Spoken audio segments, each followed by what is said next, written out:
Hello, doctor Sukavanam பேசுகிறேங்க. இப்போ மூட்டு வலி அப்படின்னு நம்ம பேசிகிட்டு இருக்கோம்.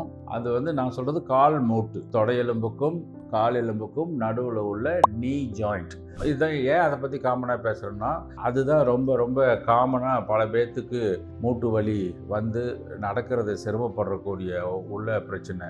ஏன் சார் இத்தனை மூட்டுகள் இருக்கிறப்ப அந்த மூட்டு மட்டும் ஏன் இவ்வளவு அதிகமாக மூட்டு தேய்மானம் ஆகுது அப்படிங்கிற கேள்விக்கு அதுதான் வெயிட் பேரிங் ஜாயிண்ட். நம்ம நிற்கிறப்ப நம்மளுடைய வெயிட்டு அதில் போயிட்டே இருக்கிறதுனால தான். ப்ளஸ் அது மூவிங் ஜாயிண்ட்.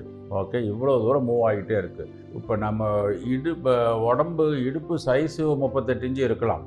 ஆனால் காலில் நம்ம வெயிட்டு போகிறது ஒவ்வொரு மூட்டுலேயும் இருக்கிற 2 இன்ச்சில் தான். இந்த வலது காலில் 2 இன்ச்சு, இடது காலில் 2 இன்ச்சு, மொத்தம் 4 ஸ்கொயர் இன்ச்சில் தான் நம்ம வெயிட்டு போகுது.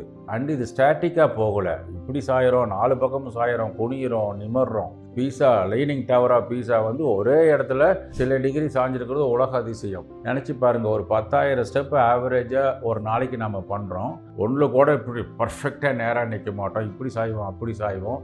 என்ஜினியரிங் படித்தவங்களுக்கு தெரியும் ஃபோர்ஸ் பர் ஸ்கொயர் சென்டிமீட்டர் எவ்வளோ போகும் அப்படின்னு தெரியும்.